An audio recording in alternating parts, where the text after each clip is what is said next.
ప్రభు బలలో పాల్గొనక మునుపు మన లేఖన భాగమును మరలా జ్ఞాపకం చేసుకుందాం.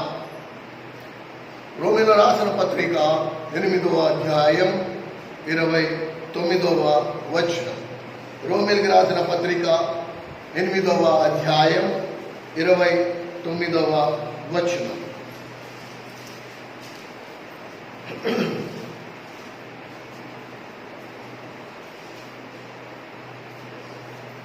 ఎందుకనగా తన కుమారుడు అనేక సహోదరులలో జ్యేష్ఠుడగినట్లు దేవుడెవరిని ముందు ఎరిగినో వారు తన కుమారునితో స్వరూపం గలవారు అగుటకు వారిని ముందుగా నిర్ణయించెను.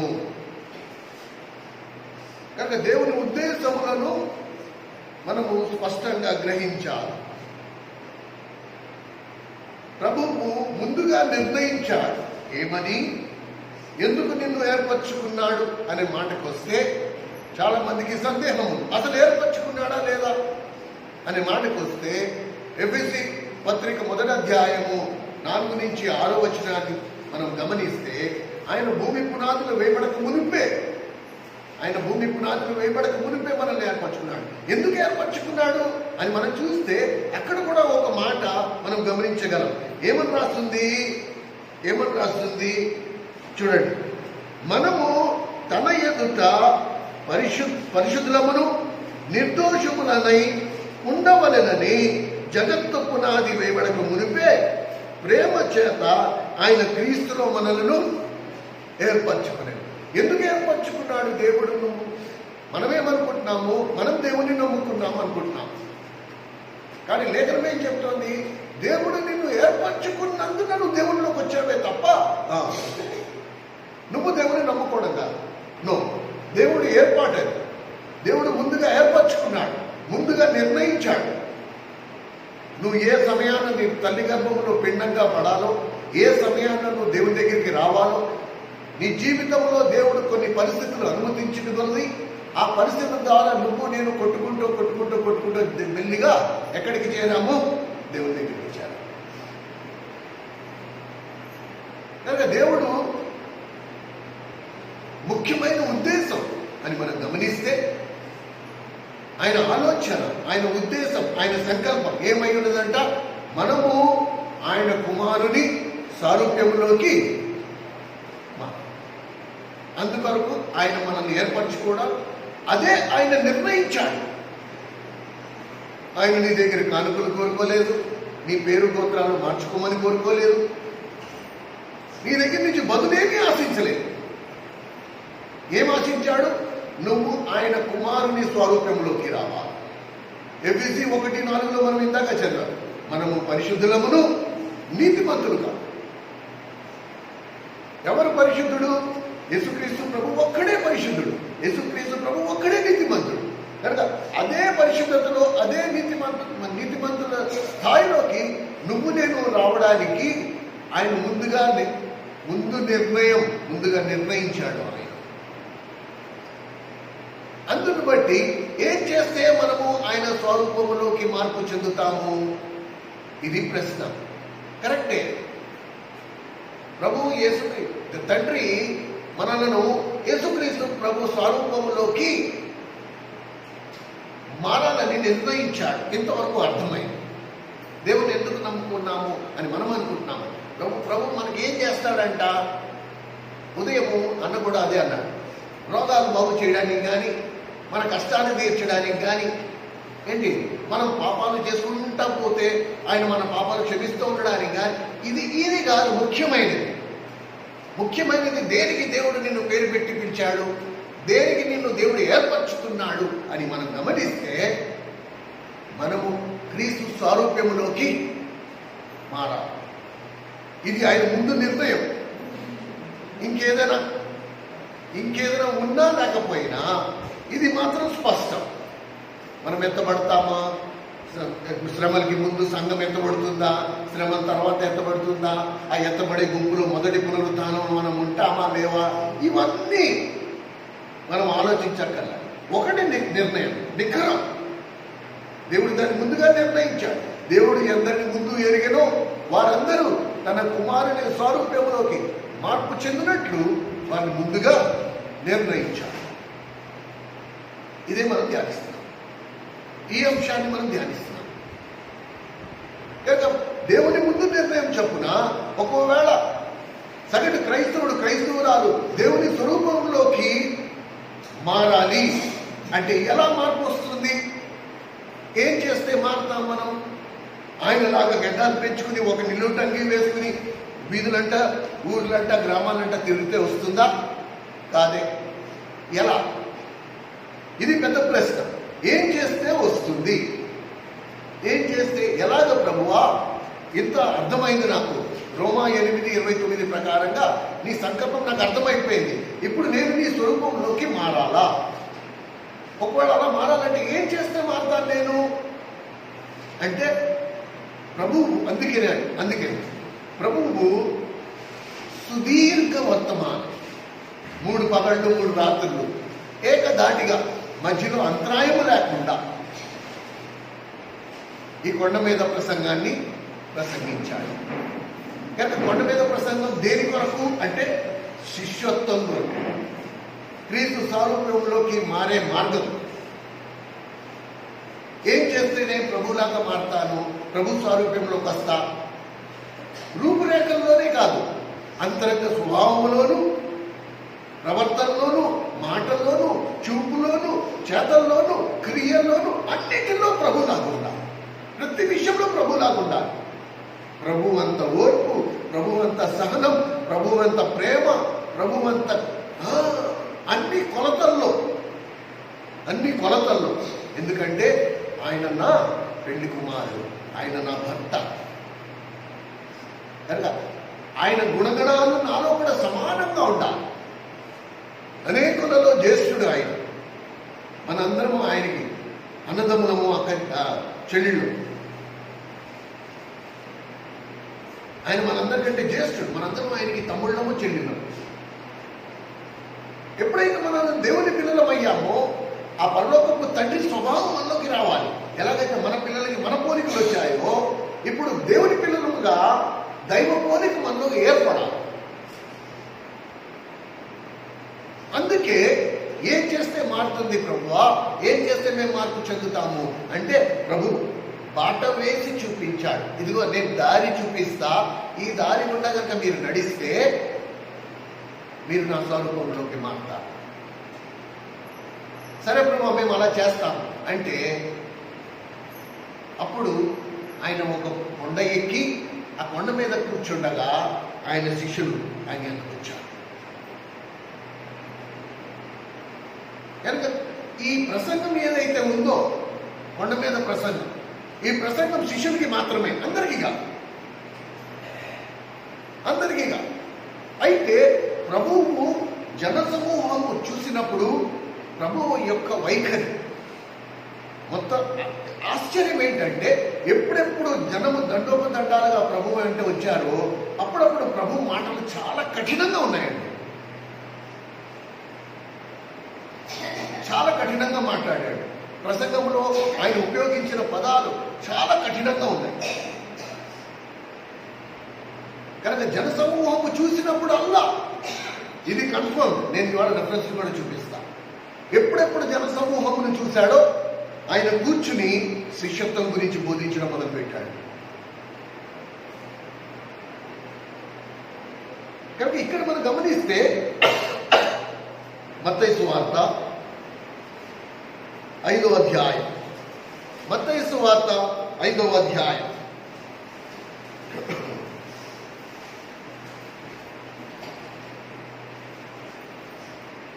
మత్తయి సువార్త 5వ అధ్యాయం కొత్త నిబంధనలో 5వ పేజీ నంబర్లో ఉంది. దయచేసి గమనించగలరు. మీరు చూడండి 4వ అధ్యాయం 25వ వచనంలో ఈ మాట అక్కడ జనసమూహం ఉన్నారో లేదో అని తెలియాలి అంటే ఇక చూడండి 4వ అధ్యాయం 25వ వచనం. గలిలయ, దెకపొలి, యెరూషలేము, యూదయను బహుజన సమూహములు ఆయనను వెంబడించను. అంటే అప్పటికే చాలా మంది జన సమూహము ఆయన వెంట ఉన్నారు. ఆ జన సమూహం ఎప్పుడైతే ఆయన వెంట వస్తున్నారో ఆ జన సమూహమును చూడంగానే ఆయన ఏం చేశాడు? 5వ అధ్యాయం 1వ వచనం. ఆయన జన సమూహమును చూచి కొండ ఎక్కి కూర్చుండగా ఆయన శిష్యులు ఆయన ఎదుకు వచ్చారు. కనుక ఎప్పుడెప్పుడు జన సమూహమును చూశాడో అప్పుడప్పుడు ఆయన శిష్యత్వం గురించి బోధించాడు. ఈ మాటకు అర్థం ఏంటి? క్రైస్తవ జీవితంలో ప్రతి క్రైస్తవుడు శిష్యుడుగా మారవలసిన అవసరము ఉంది. అది మత్తయి సువార్త 28వ అధ్యాయం మనకి అలవాటు, మనకి ఎంతో పరిచయమైన వాక్య భాగం. మీరు జనులందరినీ నాకు శిష్యులుగా చెయ్యుడి, విశ్వాసులుగా కాదు. నేను దేవుడు నమ్ముకున్నానంటే సరిపోదు. నువ్వు దేవుడికి శిష్యుడిగా ఉన్నావా? ఇది ముఖ్యం. ఒకవేళ నువ్వు శిష్యుడిగా లేకపోతే దేవుడిని నమ్ముకున్న వారు చాలా మంది ఉన్నారు అక్కడ. ఆ జనసమూహం అందరూ దేవుడు నమ్ముకున్న వారే. అందుకనే సమూహం వచ్చారు. కానీ ఆయన కూర్చున్నప్పుడు ఆయన సమీపంగా ప్రభువుకి దగ్గరగా ఎవరు వచ్చారు? ఆయన శిష్యులు మాత్రమే వచ్చారు. మిగతా వాళ్ళందరూ కొండ కిందే ఉన్నారు. కానీ బోధ వినడానికి, ఆయన చేసే బోధను వినడానికి, ఆ బోధను బట్టి తమ జీవితాలను మార్చుకోవడానికి, ఆ బోధనను విని ఆ బోధ ప్రకారంగా నడుచుకోవడానికి, ఆయన దగ్గర నేర్చుకోవడానికి ఆయన శిష్యులు మాత్రమే వచ్చారు. ఇది చాలా ముఖ్యం. ఇది మనం అందరం గమనిక కలిగి ఉండాలి. కనుక ఈ కొండ మీద ప్రసంగం మత్తయి సువార్త 5వ అధ్యాయం, 6వ అధ్యాయం, 7వ అధ్యాయం కానీ, యోహాను సువార్త 14, 15, 16, 17 అధ్యాయాలు కానీ ఏ సందర్భాలు అంటే జనసమూహము ఆయన దగ్గరికి వచ్చారు. జనసమూహము ఆయన్ని వెంబడించడం మొదలుపెట్టారు.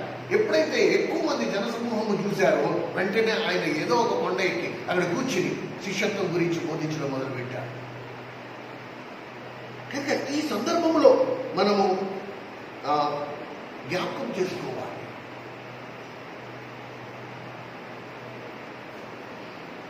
కొండ మీద ప్రసంగం ముగించేటప్పుడు కూడా శిష్యులు అక్కడే ఉన్నారు.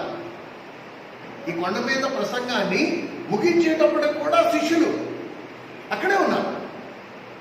7వ అధ్యాయం, ఇదే మత్తయి సువార్త నేను చెప్పాను కదా, 5వ అధ్యాయం, 6వ అధ్యాయం, 7వ అధ్యాయం, ఈ 3 అధ్యాయాలు కొండ మీద ప్రసంగం. 7వ అధ్యాయం ఆఖరికి వచ్చేస్తే మీరు అక్కడ చూడండి, 28వ వచనం. యేసు ఈ మాటలు చెప్పి ముగించినప్పుడు జనసమూహములు ఆయన బోధకు ఆశ్చర్యపడి. జనసమూహం ఇంకా అక్కడే ఉన్నారు, ఆ కొండ కిందే ఉన్నారు. ఎవరు ప్రభు దగ్గరికి రాలేదు. కానీ వ్యత్యాసం ఏంటి? శిష్యులకు ఆ జనసమూహముకు ఈ వ్యత్యాసం ఏంటి? యేసు ప్రభు బోధ వినడానికి ఆయన దగ్గరికి వచ్చిన ఆ 12 మంది శిష్యులకు కొండ కింద ఉన్న జనసమూహముకు వీళ్ళిద్దరికి మధ్యలో తేడా ఏంటి? వాళ్ళు దేవుని నమ్ముకున్న వారే, వీళ్ళు శిష్యులు. తేడా ఏంటంటే ప్రభు బోధించే శిష్యత్వం గురించిన బోధ విషయంలో కింద జనసమూహములకు ఎటువంటి ఆసక్తి లేదు. కిందున్న జనసమూహానికి శిష్యత్వ విషయంలో ఎటువంటి ఆసక్తి లేదు. దేవుని సంఘాలలో కూడా అలాగే ఉంటుంది. దేవుని మందిరానికి ఒక 50 మంది, 100 మంది, 200 మంది, 400 మంది, 500 మంది, 1000 మంది రావచ్చు. కానీ అందులో శిష్యులుగా ఉన్నవారు బహు కొద్ది మంది ఉంటారు. 99% జనసమూహము వాళ్ళకి ఏ ఆసక్తి ఉండదు. నేను శిష్యుడిగా ఉండాలి, శిష్యురాలుగా ఉండాలని కానీ, నేను ప్రభు ఆజ్ఞలన్నిటినీ గైకొనాలని కానీ వాళ్ళకి ఎటువంటి ఆసక్తి లేదు. వాళ్ళకి ఏంటి అంటే ఏదైనా అద్భుతం జరుగుతుందేమో, నాకు స్వస్థత వస్తుంది, ఏదో ఒక స్వలాభాన్ని బట్టి వస్తానే తప్ప దేవుని కొరకు, దేవుని దగ్గర మార్పు చెందడానికి, దేవుని స్వరూపంలో మారాలనే భారంతో వచ్చిన వారు చాలా కొద్ది మంది. అందుకని సంఖ్య చూసి ఎప్పుడు కూడా మనం సంతోషపడిపోకూడదు. అయిపోయి మందిరం, సంఘం అభివృద్ధి చెందింది, జనం పెరిగారు. దేవుడు ఆ జ్ఞానం ఇచ్చాడు, ఆ వివేచన ఇచ్చాడు. సంఘములో సంఖ్య పెరిగింది అంటే, ఒకవేళ పెరిగిన సంఖ్యలో శిష్యులు అధిక శాతం శిష్యులు ఉంటే సంఘానికి ఆరోగ్యం. కానీ ఉత్తి జనాభా పెరిగారు, అందులో శిష్యులు మాత్రం కొద్ది మంది అంటే చాలా ప్రమాదం, చాలా ప్రమాదం. కనుక మనం గమనించాలి. ఎందుకు ఈ మాట చెప్తున్నాను అంటే, ఎప్పుడెప్పుడు జనసమూహమును చూశాడో ప్రభువు, అప్పుడప్పుడు ఆయన మాటలు చాలా కఠినంగా ఉన్నాయి. ఆల్వేస్ ఇది స్టాండర్డ్. జనసమూహమును చూసి సర్వసాధారణంగా ఆన్ కాంట్రరీ,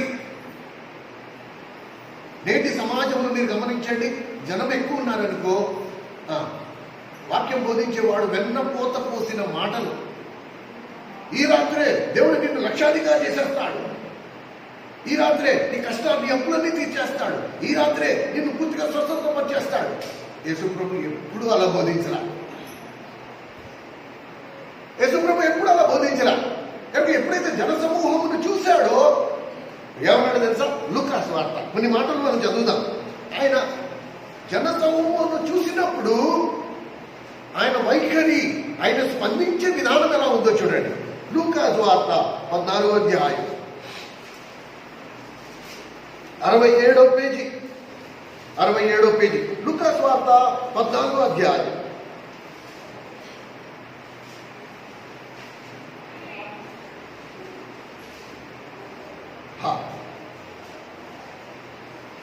14వ అధ్యాయం 25వ వచనం. బహుజన సమూహములు ఆయనతో కూడా వెళ్తున్నప్పుడు ఆయన వారు తట్టు తిరిగి, ఎవడైనను నా యొద్దకు వచ్చి తన తండ్రిని, తన తల్లిని, తన భార్యలను, పిల్లలను, అన్నదమ్ములను, అక్కచెల్లెలను, తన ప్రాణము సహా ద్వేషించకుంటే వాడు నాకు శిష్యుడు కానేరడు. 27వ వచనం. మరియు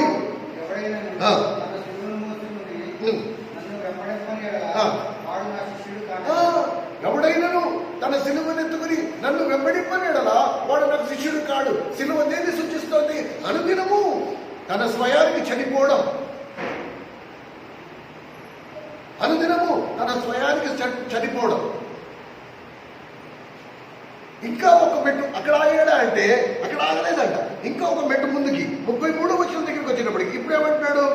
ఆ ప్రకారమే మీలో తనకి కలిగినదంతయు అంటే శిష్యుడు మీలో మీకు కలిగినది అంతయు, కొంత కాదు అంత, మీకు కలిగినది అంతయు మీరు విడిచిపెట్టకపోతే మీరు నాకు శిష్యులు కాదు.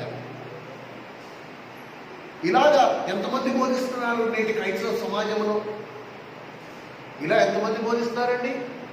నీ కలిగిందంతా నువ్వు వదులుకోవాల్సిందే, లేకపోతే నువ్వు మందిరానికి రావద్దు, నువ్వు దేవుని తప్ప దేవుని కంటే ఎక్కువగా ఎవరైనా ప్రేమించిన ఎడల నువ్వు మందిరానికి రావాల్సిన అవసరం లేదు, నువ్వు వాళ్ళ నువ్వు ఇంట్లోనే ఉండు,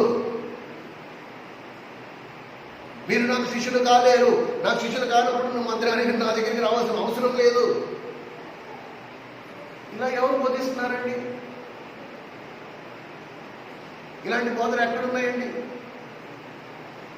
కానీ ప్రభు మాత్రం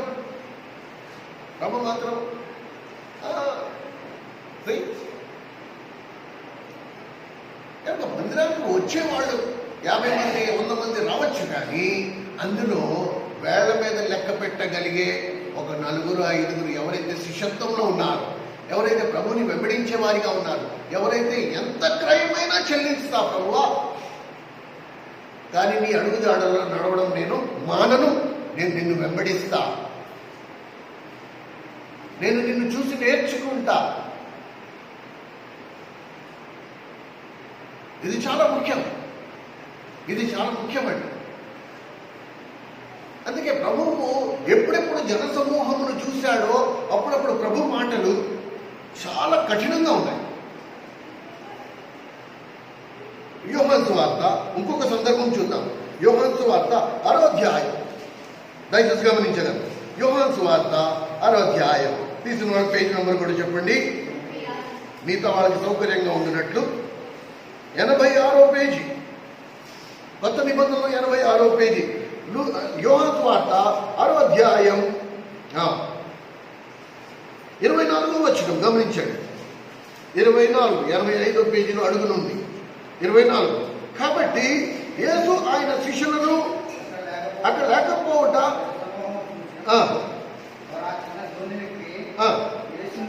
ఇక్కడ కూడా చూడండి, ఇక్కడ కూడా జనసమూహం ఉన్నారు. జనసమూహం ఎందుకు దోణి ఎక్కాల్సి వచ్చింది? బహుశా జనసమూహము ఆయన మీద పడిపోతున్నారేమో, ఈయన్ని ముట్టుకుంటే ఏదైనా మనకి కలుగుతుంది, ఈయన చేత ప్రార్థన చేయించుకుంటే మనకి ఏదైనా వస్తుందేమో, ఆయన తల మీద చేపెట్టి ప్రార్థన చేస్తే మనకి స్వస్థత కలుగుతాయేమో, ఇలా మీద పడిపోవడం వలన వాళ్ళకి ఎడంగా ఉండడానికి ప్రభు దోణి ఎక్కి కాస్త సముద్రం లోపలికి వెళ్ళాడు. ఇప్పుడు ఆ దోణిలో నుంచుని ఈ జనసమూహం వైపు తిరిగి ప్రభు కొన్ని మాటలు పలికాడు. ఏంటా మాటలు గమనించండి. 55వ వచనం, 6వ అధ్యాయం 55వ వచనం. నా శరీరము నిజమైన ఆహారం, నా రక్తము నిజమైన పానీయమై ఉన్నది. నా శరీరము తిని నా రక్తము త్రాగువాడు నిత్య జీవం గలవాడు. నా యందు నేను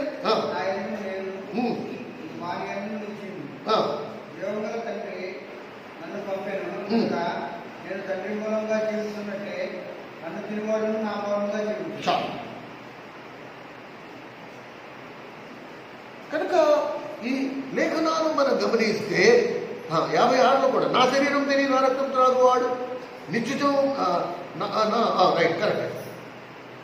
కనుక మనము ఈ మాట ప్రభు శరీరం ప్రభు రక్తం దేన్ని సూచిస్తోంది?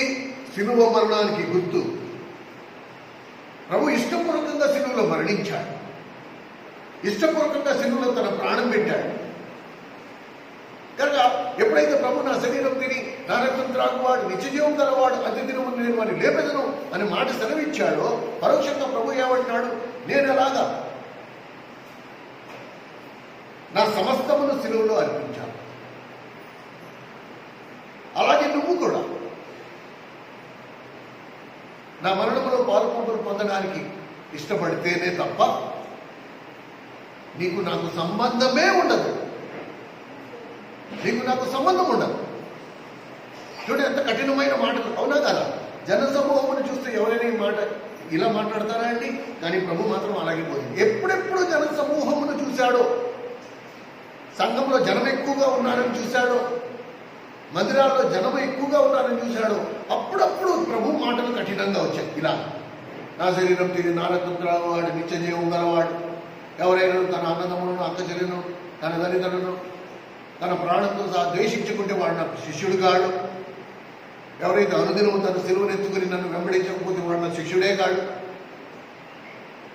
ఎప్పుడు కూడా జనసమూహమును చూసి ఉప్పొంగులే. అందుకే ఎలా ప్రభు పరిచర్యకు నేటి క్రైస్తవ సమాజంలో జరుగుతున్న పరిచర్యకు వ్యత్యాసం మనం గమనిస్తే ఎంతమంది ఉన్నారు?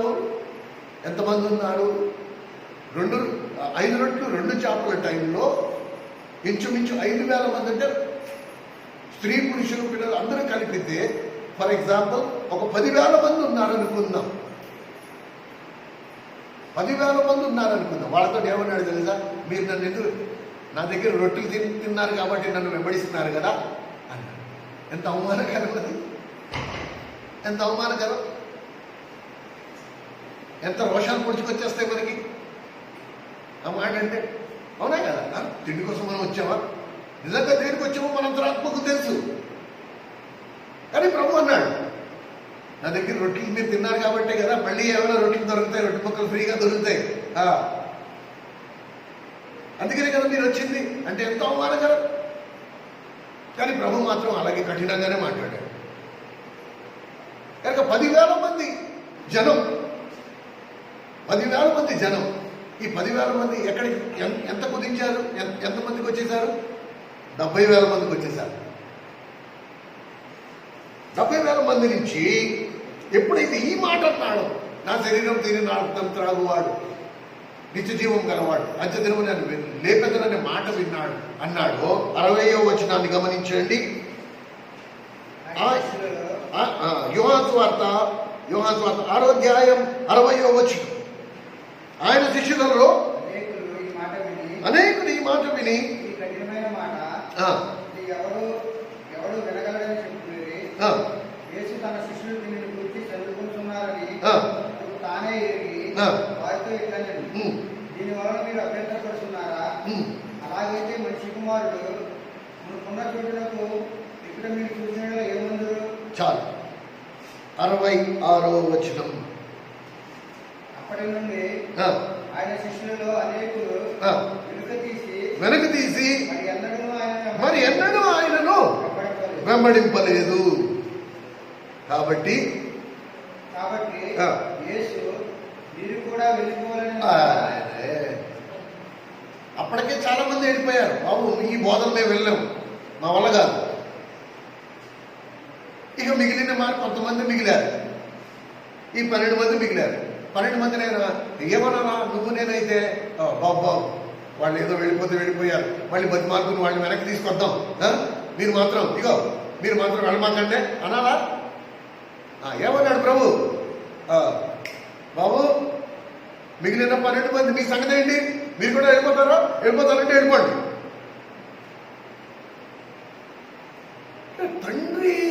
తండ్రిలో కుమారుడైన యేసు ఎంత సురక్షితంగా ఉన్నాడు. సో సెక్యూర్డ్, చింత లేదు. అయిపోయి సంఘంలో ఎవరు లేకపోతే సంఘం ఏమైపోద్ది? ఏమక్కల. ఒకవేళ సంఘంలో ఉన్న క్రైస్తవులు అందరూ పనికిమాలిన క్రైస్తవులు అయితే ఆ సంఘం ఉండక్కర్లేదు అసలు. అందుకే మన మందిరంలో రండి అనే మాట కంటే రావద్దు అనే మాట ఎక్కువ ఉంటుంది. ఒకవేళ శిష్యత్వంలో నీకు ఆసక్తి లేకపోతే, నువ్వు శిష్యుడిగా మారాలని నీకు ఉద్దేశం లేకపోతే దయచేసి రావద్దు అని మర్యాదపూర్వకంగా వినిపిస్తాము.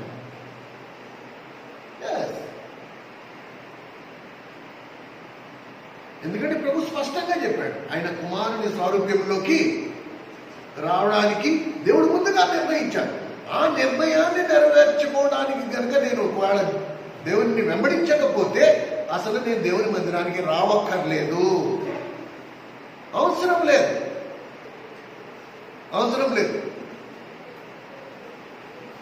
ప్రభు కూడా ఏం చేశాడు? ఆ 10,000 మంది ఎక్కడి వరకు వచ్చేసారు? 70 మందికి వచ్చేసారు. ఆ 70 మంది కుదించి ఎంతమందికి వచ్చేసారు? 12 మందికి. ఆ 12 మందిలో మరి ఒక దుర్మార్గుడు ఉన్నాడు. ఆ 12ని కుదించి ఎంతమందిలోకి వచ్చేసారు? 11. ఆ 11లో మళ్ళీ ఒక చిన్న గుంపు, 3. యేసు ప్రభు తన వెంట పట్టుకుని తన వెంట తీసుకెళ్లిన వారు 3. ప్రతి సంఘంలో కూడా ఇలాగే ఉంటుంది.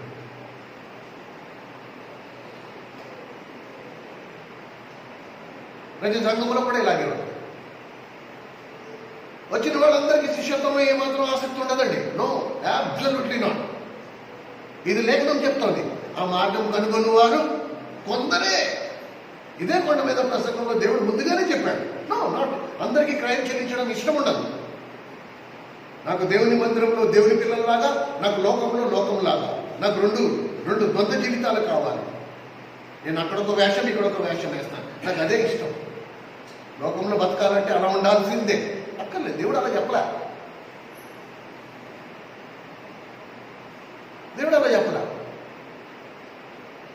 నువ్వు ఎప్పుడు ఒకేలా ఉండాలి. దేవుని శిష్యుడిగా ఉండాలి. మనము భూమి మీద క్రీస్తు ప్రతినిధులం కనుక నిందలు వస్తాయి, శ్రమలు వస్తాయి, బాధలు వస్తాయి, కష్టాలు వస్తాయి. 100% ఖచ్చితంగా.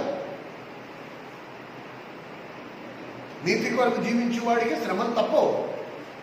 నీతిమంతుడుకు కలుగు శ్రమలు అనేకము అని రాస్తారు. 100% శ్రమలు వస్తాయి. కనుక ఇది మనము గమనిక కలిగి ఉండాలి. అండ్ ఒకవేళ నిజమైన దేవుని సేవకుడు ఉన్నాడు అంటే ఆ సేవకుడు బోధ కూడా ఇలాగే ఉండాలి. ఇదే స్థాయిలో ఉండాలి. వాళ్ళు ఏమనుకుంటారు, అయ్యో ఇలా బోధిస్తే వాళ్ళు వెళ్ళిపోతారు. చాలా మంది అండి, చాలా మంది. నేను నా సాంగత్యంలోకి వచ్చిన వారు, నాకు పరిచయమైన వాళ్ళు, నా తోటి సేవకులు చాలా మంది ఇది ఊత పదం అండి. ఎలాగా ఎప్పుడైనా కలిసాను ఒక ప్రైజ్లాడు అంటే అన్న ప్రైజ్లాడు ఎలా ఉంది మందిరం బాగుంది, అన్న పరిచయం ఎలా ఉంది బాగుంది, ఎంతమంది వస్తున్నారు.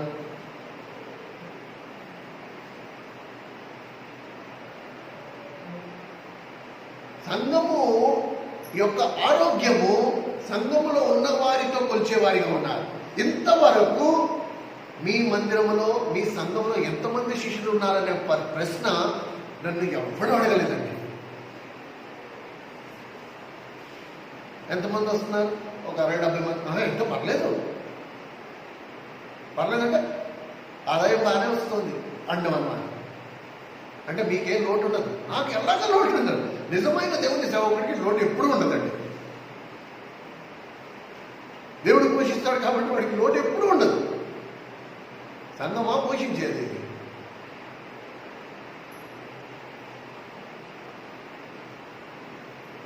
కనుక ఉన్న వారిలో శిష్యులు ఎంతమంది ఉన్నారు అది ముఖ్యం.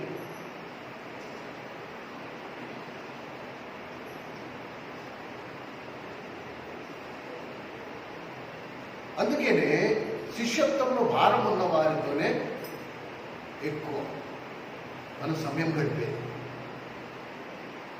ఎందుకంటే నా వ్యక్తిగత ఎదుగుదల విషయంలో కూడా వాళ్ళు దోహదపడతారు. నేను వాళ్ళని చూసుకొని నేర్చుకుంటాను, వాళ్ళు నన్ను చూసుకొని నేర్చుకుంటాను. మేమంతా కలిసి దేవుడు చెప్తున్న మాటలను బట్టి ఇంకా కొంత జ్ఞానం,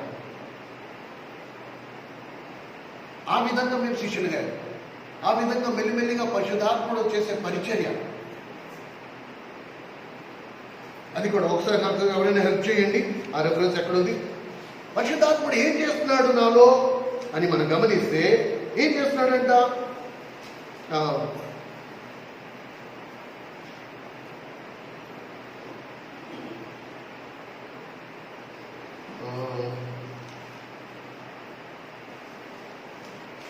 పరిశుద్ధాత్ముడు మనలో రీసెంట్గా ఆ రెఫరెన్స్ మనం చదివాం.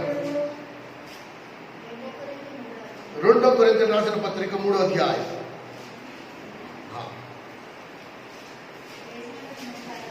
160వ పేజీ. 2 కొరింథీయులకు రాసిన పత్రిక 3వ అధ్యాయం 18వ వచనం, ఆఖరి వచనం.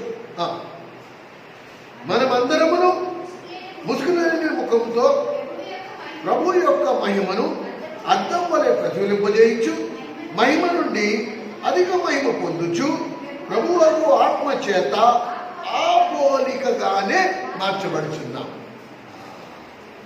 కానీ పరిశుద్ధాత్ముడు ఏం చేస్తున్నాడు? మనలను ప్రభువు పోలికలో మారుస్తూ ఉన్నాడు. ఎవరిని? అందరినీగా నో, ఇది ఆటోమేటిక్గా జరిగిపోయేది కాదు, దానంతట అది జరిగిపోయేది కాదు. ఎవరైతే ఆ ఆకలి కలిగి ఉన్నారో, ఎవరైతే దుఃఖించే వారిగా ఉన్నారో, ఎవరైతే ఆత్మ విషయంలో దీనులై ఉన్నారు. ఇది కొండ మీద ప్రసంగం నీకు నాకు ఆ బాట వేసింది, ఆ రాజమార్గం. ఆ బాట గుండా మనం నడిచినప్పుడు, నేను తెలుసుకున్నప్పుడు, ఆత్మ విషయమై దీనులైన వారు ధన్యులు, పరలోక రాజ్యం అంతా వారిది, అంత కాదు. నేను ఇక్కడ మునిగితే అక్కడ తీరుతానని చాలా మంది అంటూ ఉంటారు. బాప్తిజం తీసుకుని రక్షణ తీసేసుకున్నానండి. ఏం తీసేసుకునే? దేవుడు తీసి ఇచ్చేది రక్షణ. ఎవడిస్తాడండి నీకు నాకు రక్షణ?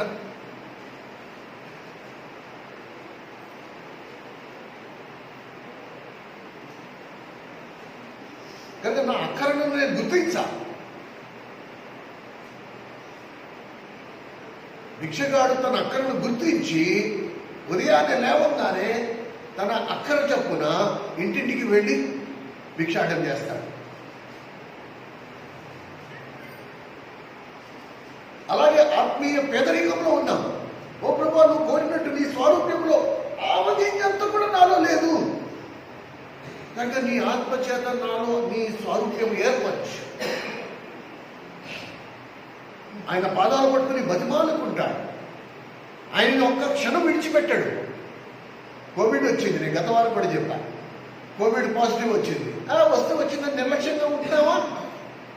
14 రోజులు క్వారంటైను, మందులు, డాక్టర్లు, వీడి కాకపోతే ఇంకోడు, ఇక్కడ కాకపోతే అక్కడ, అక్కడ కాకపోతే ఇక్కడ, ఎంత పిల్లపిల్లాడిపోతున్నాం. అయిపోయి ఈ కోవిడ్ రోగం నా ప్రాణం తీసేస్తుందేమో, దీని నుండి నేను అలాగే బాగుపడాలి.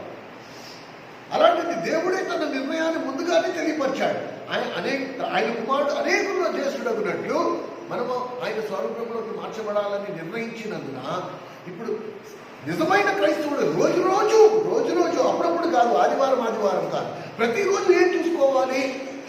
నేను ఎంతవరకు ఆయన స్వరూపంలోకి మార్చబడ్డాను, ఎంతవరకు క్రీస్తు స్వభావం నాలో ఏర్పడింది, ఇంకా ఎంత ఏర్పడాలి? ఆ విషయంలో నేను విలువెల్లాడిపోతూ ఉండాలి. ఆ విషయంలో నేను దివారాత్రులు ప్రభు పాదాలు పట్టుకుని గోజాడాలి, బతిమాలుకోవాలి. ప్రభు ఇంకా ఏర్పడలేదు, నేను ఏడవాలి, నేను బలహీనుండి ప్రభు, నేను పడిపోతున్నాను, నన్ను బలపరచు, నీ స్వరూపంలోకి నేను మారాలి. వెరీ ఇంపార్టెంట్ అండి, చాలా ముఖ్యమైనది. ఇలా ఎంతమంది ఉన్నాము, ఎంతమంది క్రైస్తవులు ఇలా ఉన్నాము? ప్రభు స్వరూపం ఏర్పడలేదు కాబట్టి నేను బాధపడుతున్నాను, నేను ఏడుస్తున్నాను, నాకు నెమ్మది లేదు. ప్రభు స్వరూపం నాలో ఏర్పడినంత వరకు నాకు నెమ్మది లేదు. ఇది శిష్యత్వం. శిష్యులు ఎవరు అంటే ప్రభువుని వెంబడించినవా? శిష్యులు ఎవరు అంటే ప్రభువు అడుగుజాడలను అనుసరించినవా? అది ఎంత నష్టమైన, ఎంత కష్టమైన తన ప్రాణాలకు తెగించి ఏ విధము చేతనైనను ఆ గురి ఎందుకు చేరాలి. సంపూర్ణంగా క్రీస్తును ఆయన ప్రత్యక్షమైనప్పుడు నేను ఆయన స్వరూపంలో ఉండాలి. ఇది చిటికేస్తే జరిగేది కాదు. ఇక్కడే అపవాది నన్ను మోసపరుస్తాడు. అబ్బాయి ఏం లేదు, మన భూమి మీద ఎలా ఉన్నా పర్వాలే, ఆయన మధ్యాకాశం ప్రక్షేత్ర. ఇగో లేఖనం రాస్తుంది, 1 యోహాను పత్రిక 3వ అధ్యాయం 2వ వచనంలో ఆయన మధ్యాకాశం ప్రత్యక్ష. మనం ఇంకా ఏమవుతుందో అది ఇంకా ప్రత్యక్షపరచబడలేదు, కానీ ఆయన ప్రత్యక్షమైనప్పుడు ఆయన ఎలాగున్నాడో మనమందరము ఆయనను పోలి ఉన్నాం. కాబట్టి ఇలా చిటికేసే లోపల సడన్ గా మ్యాజిక్ మార్పు మనకు వచ్చేస్తుంది. ఇది పచ్చి అబద్ధం. పరిశుద్ధాత్మ దేవుడు మనలో కార్యం చేస్తున్నాడు. ఆపరేషన్ మెల్లిమెల్లిగా మన వ్యక్తిత్వాన్ని క్రీస్తు స్వరూపంలోకి మారుస్తున్నాడు. ఎంతవరకు నువ్వు నేను ఆ పరిశుద్ధాత్మతో సహకరిస్తాము. కోఆపరేట్. పేషెంట్ డాక్టర్తో కోఆపరేట్ చేస్తేనే డాక్టర్ ఆపరేషన్ చేయగలడు. మాటికి ఆపరేషన్ బల్ల నుంచి లేచి వచ్చేస్తూ ఉంటే ఆయన ఏం చేస్తాడు? నీకు దండం ప్రభావం, ఇంటికి వెళ్ళిపో. డాక్టరే విడిచిపెట్టేసినప్పుడు పరిశుద్ధాత్మ నిన్ను పట్టుకుని ఆలాడతాడా? నో. ఇది నువ్వు నిర్ణయించుకోవాలి. ఎంత బాధైనా పడతా, ఎంత నష్టమైనా పడతా అనట్లేదా మనం? బాబు లోపల క్యాన్సర్ ఉంది, ఆపరేషన్ చేసి తీస్తేనే కానీ నువ్వు బతకవు అంటే ఏమంటాం? ఎంత బాధైనా పర్వాలే, ఎంత డబ్బు ఖర్చు అయినా పర్వాలే, డాక్టర్ గారు మీరు ఆపరేషన్ చేసేయండి, దీన్ని తీసేయండి. మరి అది తీసేటప్పుడు నీ ప్రాణం పోయే ప్రమాదం కూడా ఉందండి. పోతే ఉంటుంది, తీసేయండి ముందర. నువ్వు తెగించట్లేదా? ఆ తెగింపు ఈ విషయంలో దేనికి రావట్లేదు క్రైస్తవునికి?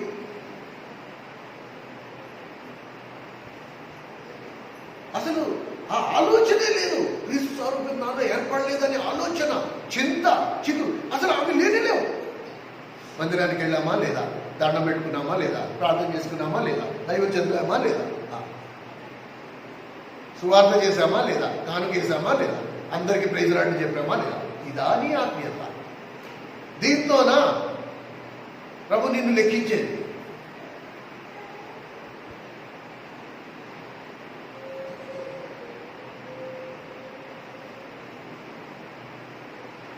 కోట ఇచ్చేవాడి దగ్గర కోట దొరకనంత వరకు ఎన్నిసార్లు వెళ్తాం వాడి దగ్గరికి? పంచాయతీ సచివాలయంలో ఒక దరఖాస్తు పెడితే ఆ పని అవ్వనంత వరకు ఎన్నిసార్లు వాడి దగ్గర పరిగెడతాం? ఎన్నిసార్లు వాడిని బతిమాలుకుంటాం? ఈ లోకంలో పనికి మారిన వాటన్నిటి కొరకు మనకి పట్టింపు ఉంటుంది, కానీ అయ్యో దేవుడి మాట అన్నాడు, నాలో ఆయన స్వరూపం ఇంకా ఏర్పడలేదనే బాధ, చింత, చిక్కులు మాత్రం వీళ్ళందరూ తమను తాము ఎలా తృప్తిపరిచేసుకుంటున్నారు తెలుసా? రేపు నేను ఆఖరి శ్వాస విడిచిన తర్వాత నేను అక్కడ తేలుతా. ఎక్కడ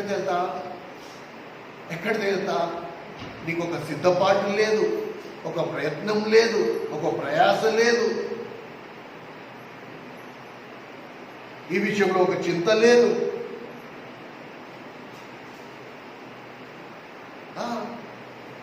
ప్రభు ఎంత ఖండితంగా చెప్పాడండి. ఆయన తల్లిదండ్రులు అక్కచెల్లి వాళ్ళ పాత్రుడు కాడు. శాస్త్రుల నీతి కంటే, పరిశీలన నీతి కంటే మీ నీతి అధికము కానీ ఎడల మీరు అసలు రాజ్యంలోకి ప్రవేశించరు. మరి ఎక్కడుందంతా? ఆ విషయంలో మనం ఎక్కడ ప్రయాసపడుతున్నాం? కానీ ఈ గమనిక ఖచ్చితంగా మనం అందరము ఆలోచన కలిగి ఉండాలి. కనుక ప్రభువు ఎప్పుడు కూడా జనసమూహమును చూసి ఇంప్రెస్ అయిపోవాలి. అయ్యి బాబాయ్, నేను ఇప్పుడు నా బోధలో ఇంత మహిమ ఉందన్నమాట, ఇంతమంది వేలాది వేల దండోపదండాలుగా వచ్చేస్తున్నారు జనం. ఈ జనం కూడా అంతే, ఈ జన సమూహము, ఈ జనము కూడా అంతే. ఎంత మూర్ఖులు తెలుసా? అక్కడ ఏదో లేకపోతే ఇంతమంది జనం ఎందుకు వెళ్తారు? సరే, అక్కడ ఏదో ఉందనుకుందాం, నువ్వు వెళ్ళి ఏం చేస్తావని. మనకు కూడా ఏదైనా కొంచెం దొరుకుతుందేమో. అందుకనే ప్రభు ఏం చేస్తున్నాడు తెలుసా? కటింగ్, జల్లెడు తన మాటలతోనే. ప్రభు, నువ్వు అంటే మాకెంతో ప్రేమ ప్రభువా, నువ్వు మాకెంతో ఇష్టం ప్రభువా, అందుకనే మేము మీ వెంట వస్తున్నాము అంటే, నా రొట్టె ముక్కలు తిని అందుకే కదా మీరు నన్ను వెంబడించేదంటే, ఆయన నువ్వు ఏదైనా అనుకో ప్రభువా, మేము వెంబడిస్తాం. నిజమే. లేదు ప్రభువా, మేము శిష్యుడిగా మారాలి, అందుకనే తెగించి వచ్చాం అన్నవాడు అందులో 90%, 100కి 90 మంది అదే స్థితిలో ఉన్నారు. ఆ 10 మంది శిష్యులు మాత్రమే, ఆ 11 శిష్యులు మాత్రమే ప్రభుని వెంబడించిన వారు. కనుక మనము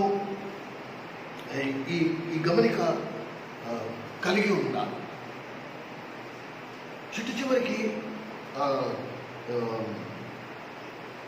పేతురుతో కూడా, వెంబడించే శిష్యులతో కూడా అంతే కఠినంగా గర్దింపు. చూడండి, మీరు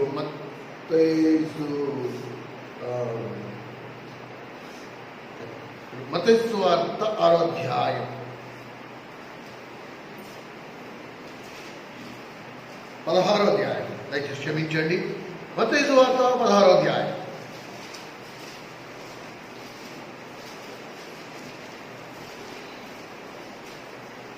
మత్తయి సువార్త 16వ అధ్యాయం.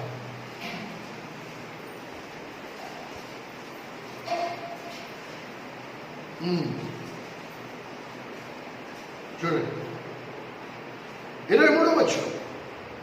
మత్తయి సువార్త 16వ అధ్యాయం 23వ వచనం.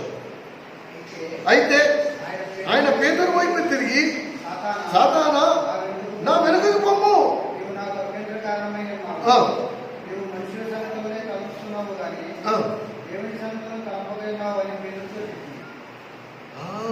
అప్పుడు యేసు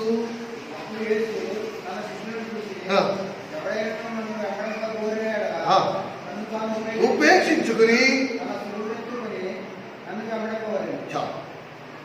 సాతానా వెనుకకు పొమ్ము అనే పదం ఇది ప్రభు రెండోసారి పలికాడు. మొట్టమొదటిసారి ఎక్కడ? ఇప్పుడు చెప్పండి. మొట్టమొదటిసారి ఎక్కడ అన్నాడు ఈ మాట? సాతానా వెనకకు పొమ్ము అనే మాట ఎక్కడ అన్నాడు? మత్తయి సువార్త 4వ అధ్యాయంలో స్టార్టింగ్ లో. This the second time. ఇది రెండోసారి పేతురుతో ఆ మాట అన్నాడు. ఎప్పుడైతే ఆ గర్దింపు పేతురుతో అన్నాడో, పేతురు ఏమన్నాడు తెలుసా? నిన్ను విడిచి ఎక్కడికి వెళ్ళడం ప్రభువా, నీవు నిత్య జీవపు మాటల గలవాడవు. నీ నోటితో నువ్వు పలికిన ప్రతి మాట మూలంగా మేము జీవిస్తున్నాం. నిన్ను వదిలేసి మేము ఎక్కడికి వెళ్తాం? కనుక ప్రభువు చేసిన గద్దింపులు, ప్రభువు మాట్లాడిన కఠినమైన మాటలు శిష్యులకు నూతన ప్రత్యక్షత కలుగు చేశాయి. ఎందుకు ప్రభు స్వరూపంలోకి మారాలి అంటే ప్రభు నిత్యజీవపు మాటలు గలవాడు.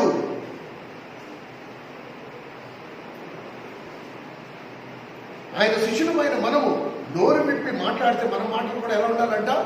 జీవము పోసేటట్టుగా ఉండాలి. కానీ మనం ఇది గమనించాలి. ఈ గమనిక మనం కలిగి ఉండాలి. కనుక దేవుని మందిరానికి వచ్చిన వాళ్ళందరూ శిష్యులు కాదు. అందరికీ శిష్యత్వం విషయంలో ఆసక్తి ఉండదండి. No, not at all, absolutely not. అదేవిధంగా ఒక మందిరంలో, ఒక సంఘంలో సంఖ్య చూసి ఆ సంఖ్యను బట్టి ఆ మందిరానికి అంచనా వేయడం చాలా బుద్ధి పొరపాటు. 200 మంది, 300 మంది, 500 మంది విశ్వాసులు ఉంటే ఏ ప్రయోజనం? అందులో ఒక శిష్యుడు కూడా లేకపోతే వాట్ ఈస్ ద యూస్? గడుపుకోవడం తప్ప మరి ఇంకేమీ ఉండదండి. సమాజాన్ని మోసపరచడానికి, సమాజానికి చూపించుకోవడానికి కేవలం ఒక ముద్దర మందిరాన్ని అలా మంది బాబు చాలా మందిరం మహిమండి బాబోయ్ మన రకరకాలు అంటూ ఉంటాడు. ఏం అక్కర్లేదన్నా, ఇక్కడ మోకాలు అని ప్రార్థన చేస్తే అంత బాగానే జరుగుతుంది. అదొక పేరు. ఆ మందిరానికి వెళ్ళి మోకాలు ప్రార్థన చేస్తే చాలు. ఈ జీవితం సరిగ్గా రాకపోతే ఏ ప్రయోజనం? నువ్వు శిష్యత్వంలోకి రాకపోతే ఏ ప్రయోజనం? మందిరానికి వచ్చి ఏం ప్రయోజనం? ఒక విధంగా చెప్పాలంటే సంఘం మీద మీరందరూ భారం, బరువు. సంఘం మిమ్మల్ని మొయ్యాల్సి వస్తుంది. ఇది ట్రూ, ఇది సత్యం. దేవుడు శిష్యత్వంలోకి ఆహ్వానించాడు. ఎన్ని రెఫరెన్స్లు మనం ఇప్పుడు చూసాం. నన్ను వెంబడించబోరువాడు. నువ్వు శిష్యత్వంలోకి రాకపోతే నువ్వు నాకు పాత్రుడివి కానే కావు. No, absolutely not. ఇవన్నీ చెప్పరు. ఏం చెప్తారు? నువ్వు రక్షింపబడ్డావు, మార్మల్స్ పొందేసావు, జీవ గ్రంథం నీ పేరు రాసేసి నువ్వు వెళ్ళి చూసొచ్చావా?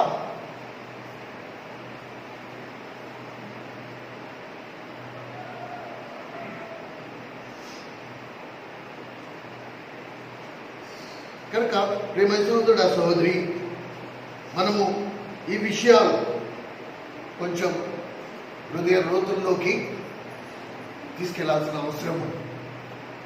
మిమ్మల్ని మీరు మోసపరుచుకోకండి.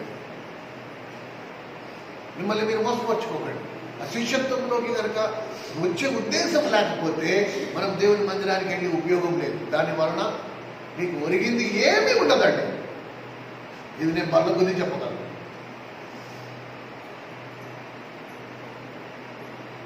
మరి ఆ లెక్కనైతే ఈ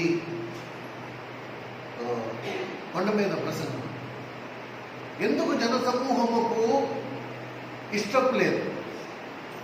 ఎందుకంటే కొండ మీద ప్రసంగంలో ప్రభు పలికిన మాటలు, దాని ప్రకారంగా సమాజంలో జీవించడము చాలా క్రయంతో కూడింది.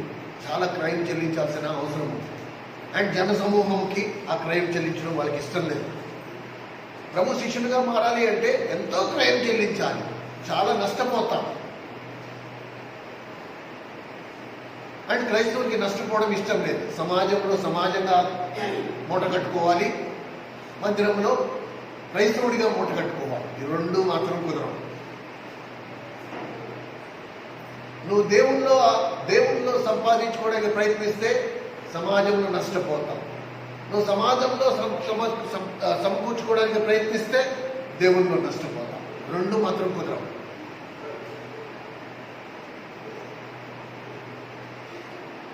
కనుక ప్రసంగం చేస్తూ, సుదీర్ఘ ప్రసంగం చేస్తూ, కొండ మీద ప్రసంగం దేనికి అంటే నువ్వు క్రీస్తు స్వరూపంలోకి మారాలి అంటే ఏం చెయ్యాలో ఈ కొండ మీద ప్రసంగంలో ప్రభువు బోధించాడు.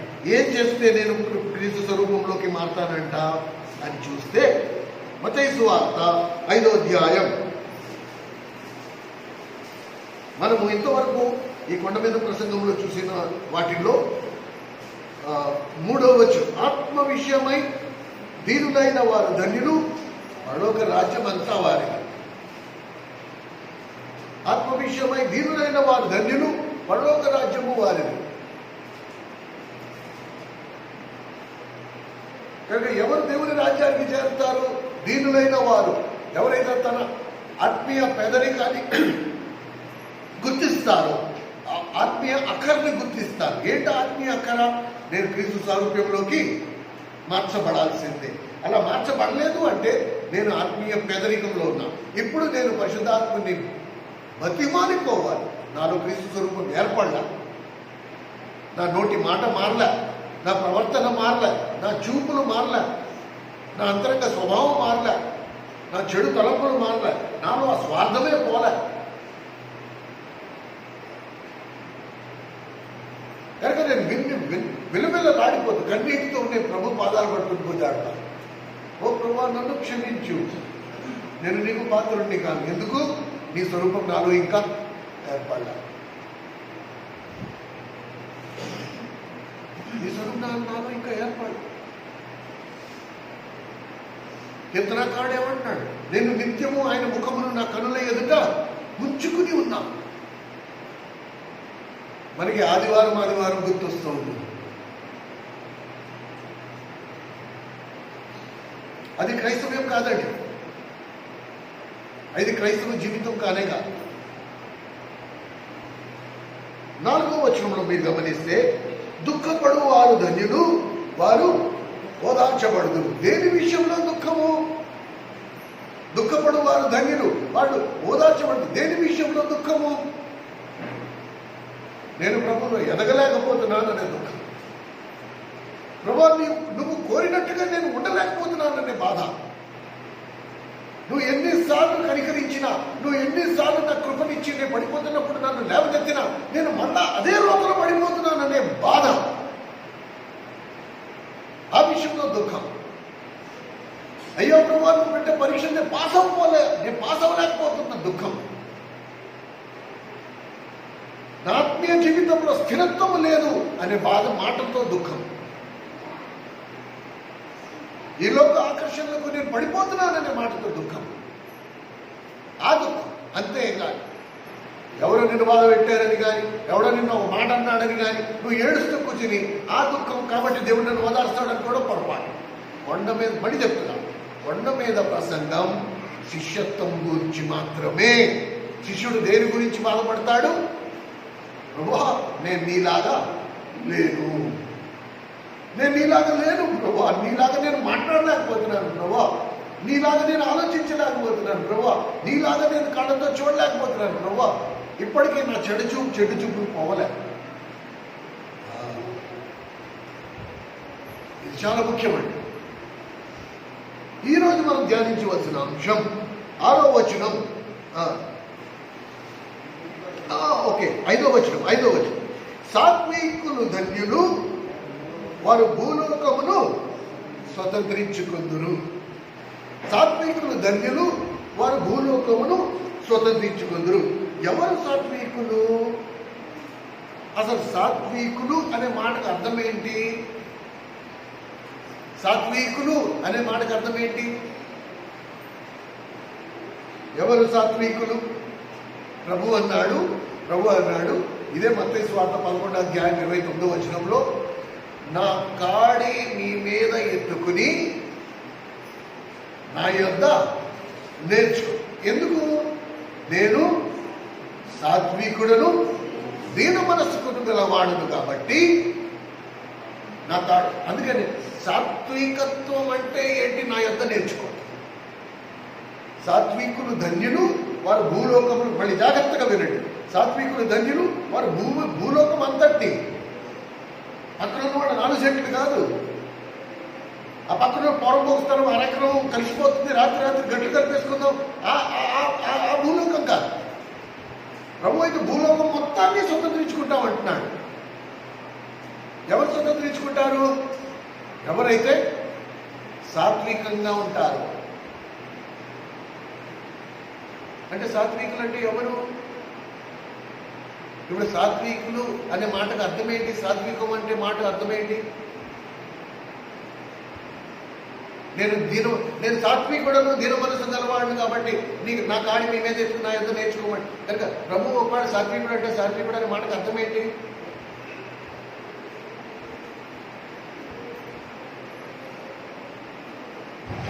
సాత్వికులు అనే మాటకు అర్థం ఏంటి?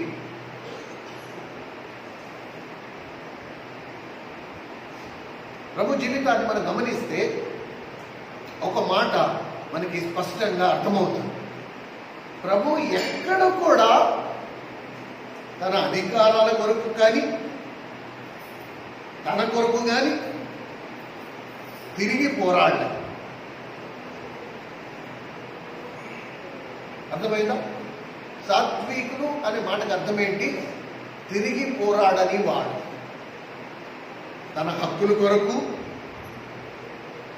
తన అధికారాల కొరకు, అలాగే ఎవరైనా దాడి చేస్తే తిరిగి దాడి చేయకుండా ఉండేవాడు. వాడు సాత్వికుడు.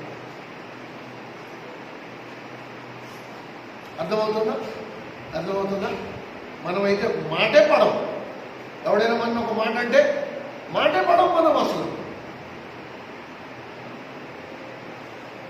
కానీ ప్రభు ఏమంటాడు? సాత్వికులు ధన్యులు, వారు భూలోకమును. కనుక సాత్వికత్వం నా దగ్గర నేర్చుకో. నేను సాత్వికుడను, దీన మనసు గలవాడు కాబట్టి నా కాడి నీ మీద ఎత్తుకొని నా దగ్గర ఆ సాత్వికత్వం నేర్చుకో. నేను అలా తిరగబడలేదే. నా చెంప మీద కొట్టారు, ముఖం మీద ఉమ్మేశారు, ముళ్ళ కిరీటం పెట్టారు, పిడికిలతో నన్ను గుద్ది, ఎవరు గుద్దారో చెప్పని నాతో ఆడుకున్నారు. అయినా నేను ఎవ్వరికి చిట్టు చివరికి నన్ను సిలువేసిన వారికి కూడా నేను పల్లెత్తు మాట అన్నా. ఇది సాత్వికత. అందుకనే నా కాడి నీ మీద ఎత్తుకుని నా దగ్గర నేర్చుకో అన్నమాట.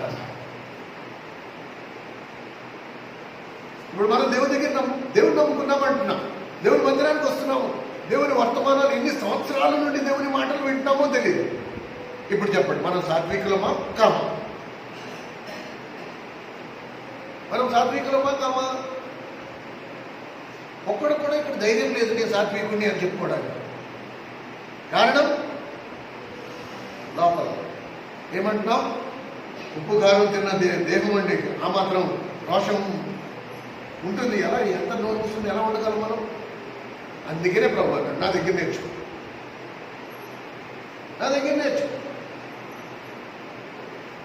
అండ్ బైబిల్ గ్రంథం అదే బోధిస్తాం. ప్రతి వాదన వేసుకోవద్దు.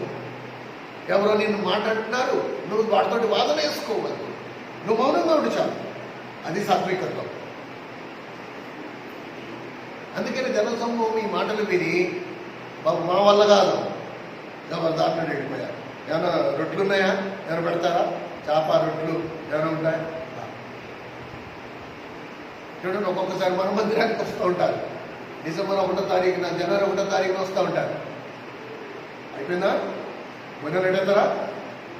ఇంకాసేపు ఆగలా? దేవుని దగ్గరికి వచ్చి వారందరికీ అందరూ దేవుని కొరకు రారు.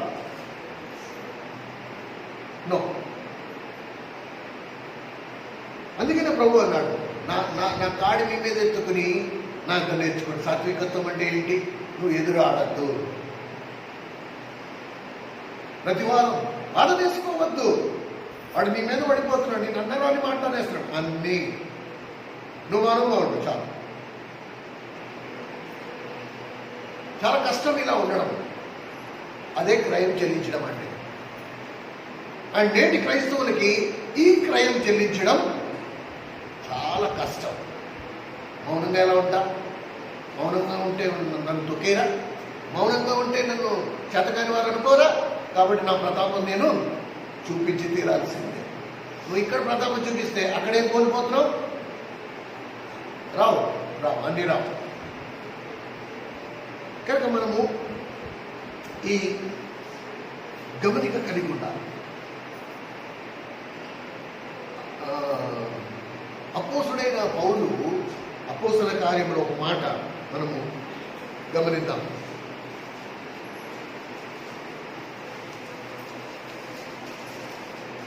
అపోస్తుల కార్యములు 28వ అధ్యాయం.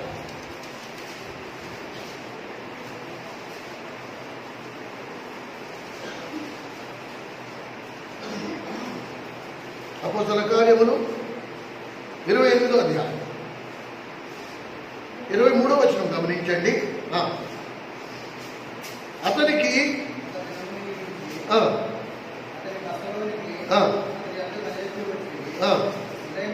ఉదయం నుండి సాయంకాలము వరకు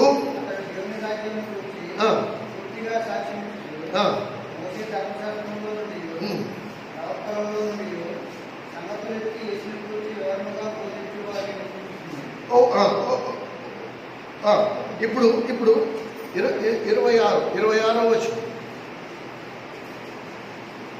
తిరగండి. మీరు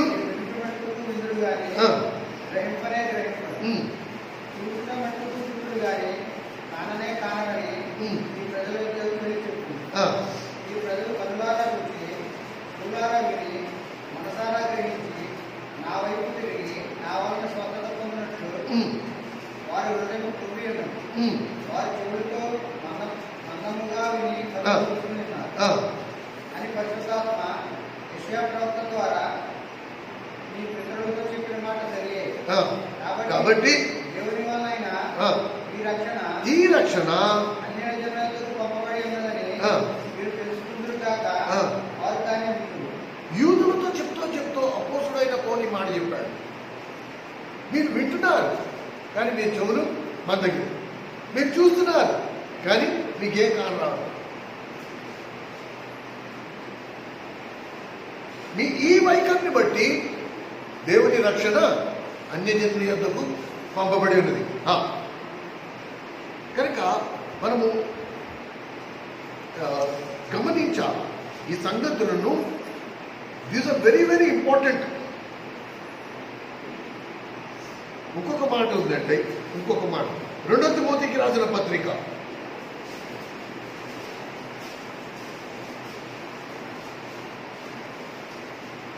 2 తిమోతికి రాసిన పత్రిక 2వ అధ్యాయం 24-26 వచనాలు కలిసి ఉన్నాయి. దాని ఆఖరి భాగము చూడండి. ప్రభు యొక్క దాసుడు, చూడండి, ప్రభు యొక్క దాసుడు 195వ పేజీ 190. ప్రభు యొక్క దాసుడు అట్టి వారిని సాత్వికముతో శిక్షించుచు అందరి ఎడల సాధువుగాను బోధింప సమర్థుడుగాను కీడు సహించువాడిగాను ఉండవలెను. అంటే ఎట్లా అంట, ఎవరితో జగడమాడక అందరూ నిలబడతారు. సంఘంలో అందరికీ సంతోషపెట్టడం కుదరదు. కనుక రాళ్ళు వేసేవాళ్ళు రాళ్ళు వేస్తారు ఖచ్చితంగా, 100%. ఇది నా వ్యక్తిగత అనుభవం, నా సేవలో అనుభవం ఇది. ఎక్కడ కూడా నోరు విప్పద్దు, అంతే. ఎక్కడ కూడా ఎదురు ఆడద్దు. మళ్ళీ తిరిగి నువ్వు నేనే రైట్ అని ప్రూవ్ చేసుకోవద్దు, అవసరం లేదు. దేవుడు చూస్తున్నాడు, నిర్ణయించేవాడు, తీర్పు తీర్చేవాడు దేవుడు. నువ్వు రుజువుపరచాల్సిన అవసరం లేదు.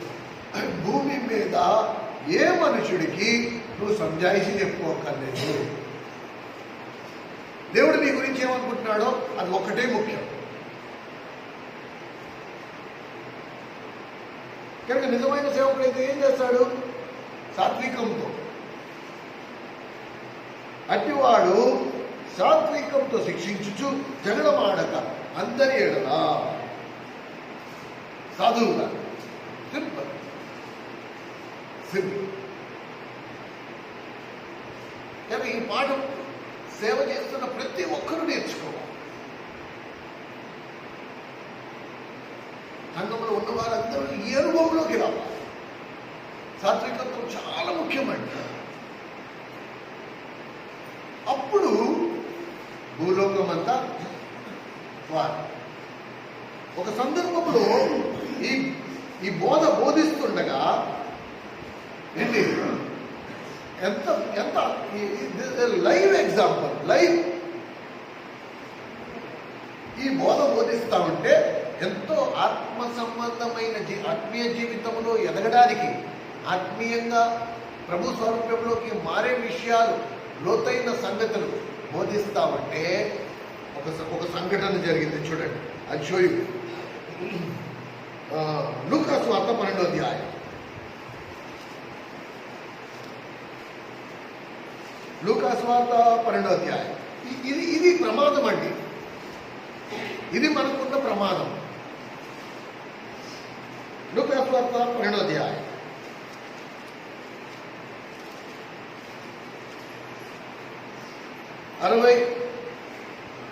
64వ పేజీ. లూకా సువార్త 12వ అధ్యాయం. ఇందులో 8వ వచనం గమనించండి ముందు. మరియు 64వ పేజీ, కొత్త నిబంధనలు 64వ పేజీ. మరియు నేను మీతో చెప్పినదేమనగా, నన్ను మనుషుల ఎదుట ఒప్పుకున్నవాడు ఎవడో మనుష్య కుమారుడు దేవుని దూతల ఎదుట వానిని ఒప్పుకొనును. 11-12 వచనాలు. వారు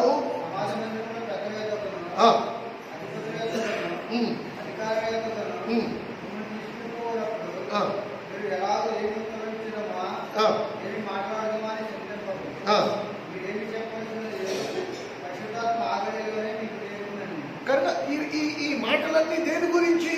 సాత్వికం గురించే చెప్తూ ఉన్నాడు. రేపటి రోజు జనం మీ మీద తిరగబడచ్చు. రేపటి రోజు జనం మిమ్మల్ని ఈడ్చుకుని న్యాయపీఠం ఎదుర్కొంటే నిలబెట్టచ్చు, మీ మీద కేసులు వేయచ్చు. కానీ అయ్యబాబా ఈ కేసులు వేస్తున్నారు, నేనేం చేయకపోయి, నేను మౌనంగా ఉన్నా కూడా నన్ను ముగ్గులోకి లాగుతున్నారు, ఇప్పుడు ఏం చెప్పాలా? దీని గురించి మీరు చింతించక్కర్లేదు.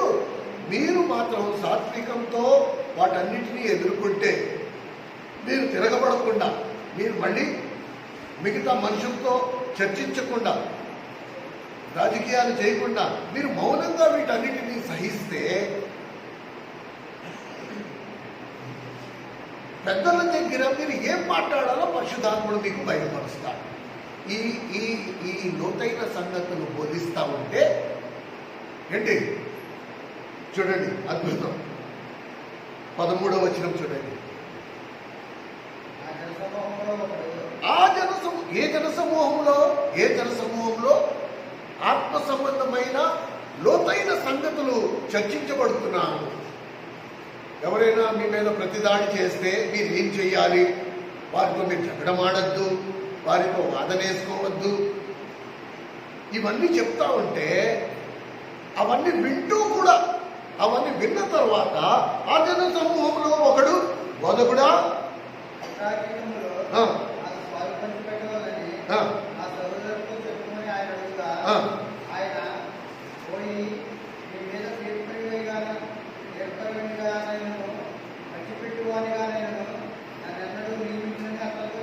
చూసారా?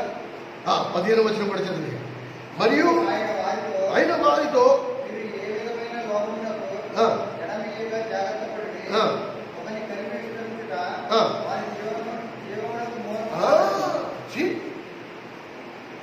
మీరు ఎక్కడ జగడమాడద్దు, ఎదురు దాడి చెయ్యొద్దు, వాదనకు ప్రతివాదన చెయ్యొద్దు, మీరు మౌనంగా వీటన్నిటినీ ఓర్చుకోవాలని ఆయన చెప్తా ఉంటే, ఈ మాటలన్నీ విన్న తర్వాత కూడా ఒకటి లేచి, ఇగో నాకు మా వాడికి గొడవ అయింది, మాకు ఆస్తి పంచిపెట్టండి. ప్రభు ఏమంటున్నాడు? సాత్వికుడు ధన్యుడు, భూలోకం అంతా వారిది. అంటే వీడేమంటున్నాడు? అన్నదమ్ములు ఇద్దరి మధ్యలో 4 సెంట్లు ఉందంట, వీడికి రావాల్సిన 2 సెంట్లు వీడి బాధ ఈడిదే. అందుకే దేవుని మందిరానికి వచ్చిన వారందరికీ ఇవి ఎక్కవండి. ఎవరు లెక్కలో బుర్రలో ఆడుతూనే ఉంటాయి. ఇవన్నీ ఉట్టి మాటలు. ఏంటి ఆడెవడో వేసుకెళ్ళిపోతా ఉంటే మనం చూస్తూ కూర్చోవాలా? ఇలా ఉంటే మనం బతకగలదునా అని చెప్పి ఈ మందిరంలో ఒక వేషం, బయటికి వెళ్ళంగానే రా చూసుకుందాం అంటే చూసుకుందాం. ఇది సాత్వికత్వం. ఎక్కడికి వెళ్ళిపోయింది? ప్రభు ఉన్నప్పుడే పరిస్థితి ఇలా ఉందండి. ప్రభు ఉన్నప్పుడే పరిస్థితి ఇలా ఉంది. మీరు ఎవరితో జగడమాడద్దు, ఎదురాడద్దు అనే అమూల్యమైన మాటలు పైన ఆయన చెప్తా ఉంటే, ఆయన చెప్పింది ఇంకా చాలించాడో లేదో, కింద ఒకటి లేచి బోధకుడా ఇగో నాకు మా వాడికి గొడవ వచ్చింది, మా ఆస్తులు పంచిపెట్టి, ఎందుకనక నేను వచ్చింది, ఎందుకనక నేను వచ్చింది ఆశను పంపకాలు చేయడానిక?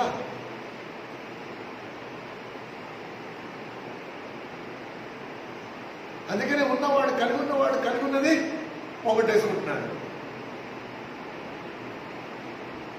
దేవుడు ఒక సూత్రం పెట్టాడు, సాత్వికులు ధన్యులు భూలోకము వారు. నువ్వు ఇక్కడ 2 సెంట్ల కోసం ఏడ్చావు కాబట్టి నువ్వు ఏం పోగొట్టుకున్నావు? భూలోకం అంతటినీ పోగొట్టుకున్నావు. మనిషి బుర్రకి ఇది ఎక్కదు, వాడి చూపంతా ఇక్కడే. అరే బాబు దేవుని కొలతలో చూడటం నాయన అని దేవుడు బతుమానుకుంటా ఉంటే వాడు చూపేంటి ఇంతే, వాడికి అది ఎక్కదు. అందుకనే అందరూ శిష్యులు కాదు, అందరూ శిష్యులు కాదు.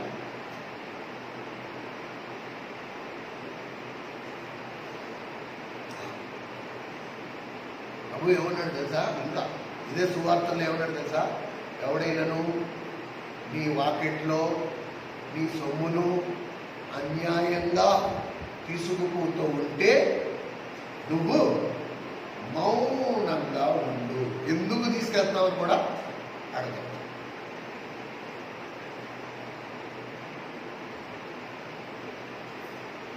ఇది క్రైస్తవ జీవితం యొక్క స్థాయి.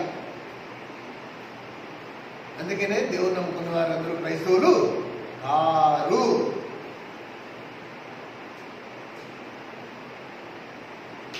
కనుక సాత్వికులు అనేవారు తిరిగి పోరాడరు. They will not fall. తిరిగి ప్రతివాదన వేసుకో, ఎదురు దాడి చెయ్యరు.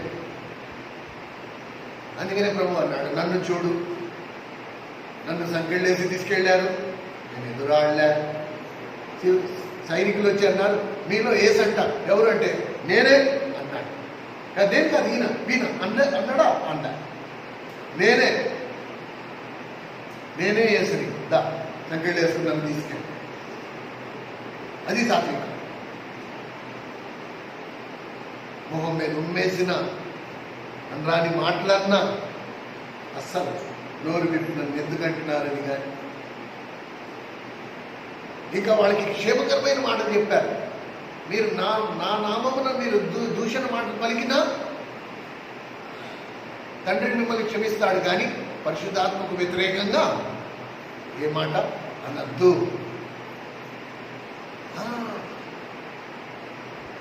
కనుక మనం గమనించి ఈ సంగతులను గుర్తుపెట్టుకోవాలి. పాత నిబంధన కాలంలో మోషేను గూర్చి సంఖ్యాకాండము 12వ అధ్యాయంలో ఒక మాట రాశారు. మనుషులందరిలో మోషే మిక్కిలి సాత్వికుడు. తెలుసా? మీరు ఇంటికి వెళ్ళాక చూడండి, సంఖ్యాకాండం 12వ అధ్యాయము 3వ వచనంలో ఆ మాట. మనుషులందరిలో మోషే మిక్కిలి సాత్వికుడు. ఎలా సాత్వికుడు అయ్యాడు? మోషే ఎలాంటి వాడు? పిడికి గుద్దులతో మనిషి ప్రాణం తీసేయగలిగేవాడు. ఒక్క గుద్దు గుద్దాడంటే మనిషి చచ్చిపోవాల్సింది, అంత కండబలం. జ్ఞానంలో అద్భుతమైన జ్ఞానం, అనేక భాషలు తెలుసుకున్నవాడు, వాక్చాతుర్యం ఉన్నవాడు. అలాంటి వాడికి దేవుడు ఎలాంటి బిరుదు ఇచ్చాడు? మోషే మనుషులందరిలో మిక్కిలి. ఎలా అయ్యాడు సాత్వికుడు? దేవుడు మోషేకి 40 సంవత్సరాలు ట్రైనింగ్ ఇచ్చాడు. ఎన్ని సంవత్సరాలు? 40 సంవత్సరాలు. మొత్తం రాళ్లలాగా ఉండే కండలు దూదిలాగా మెత్తబడిపోయాయి. రొమ్ము విరుచుకుని నడిచే మోషే చేతిలో కర్ర పట్టుకుని నడవాల్సిన పరిస్థితికి వచ్చేసాడు. 40 సంవత్సరాలు మనుషుల సహవాసమే లేదు. గొర్రెల మందుంది, ఆ గొర్రెల మందు మధ్యలో 1 రోజు కాదు, 2 రోజులు కాదు, 40 సంవత్సరాలు ఉండి మనుషులు మాట్లాడే భాష మర్చిపోయారు. దేవుడు అన్నాడు, దా ఇప్పుడు నువ్వు రెడీ అయిపోయావు, ఇప్పుడు నా పనికి నువ్వు పనికొస్తావు. పూర్తిగా ఖాళీ అయిపోయింది, రోషమంతా చచ్చిపోయింది, ఇప్పుడు ఏమీ లేదు. దేవుడు మాట్లాడమంటే మాట్లాడతాడు, నోరు మూసుకుని ఉండమంటే నోరు మూసుకుని ఉంటాడు. అందుకని ప్రభు ఏమన్నాడు? మనుషులందరిలో మోషే మిక్కిలి సాత్వికుడు.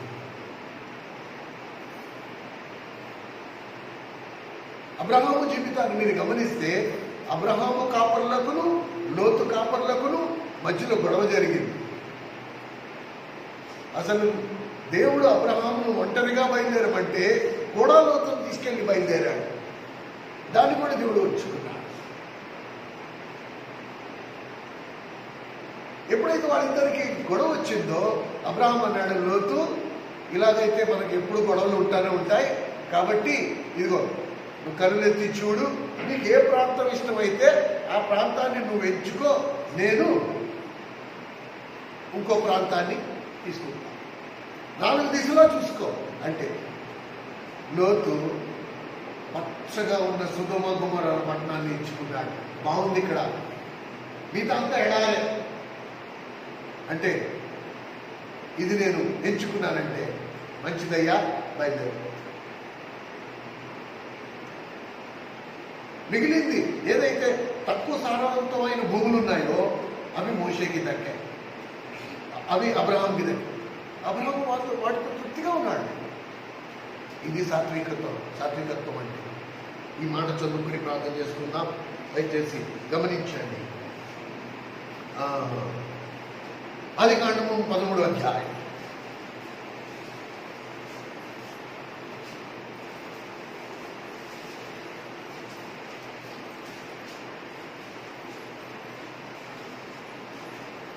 ఆదికాండం 13వ అధ్యాయం మొదటి వచనం. అబ్రహాము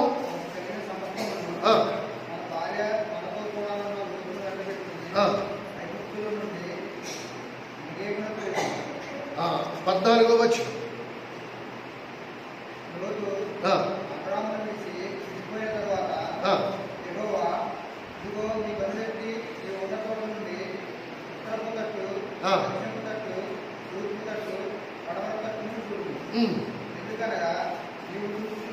నీవు చూచుచున్న ఈ దేశం అంతటిని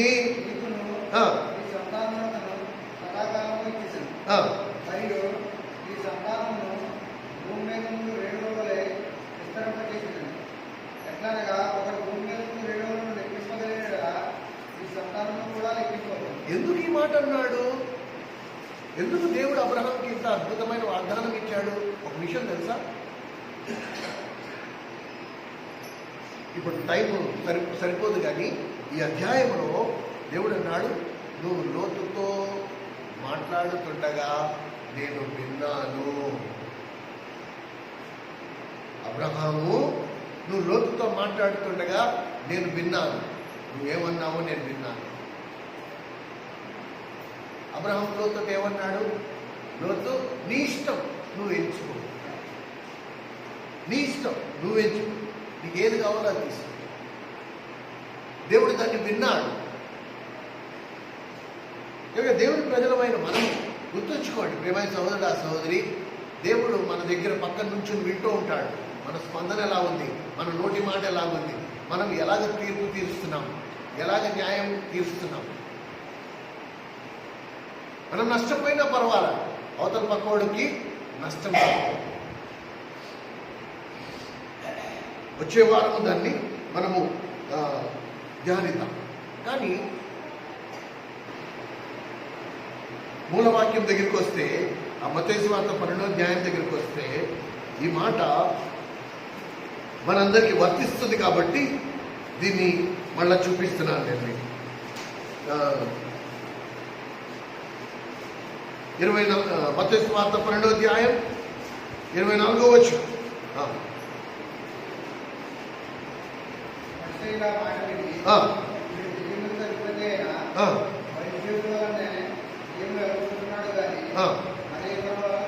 కానీ ఆయన ఎట్లా నేను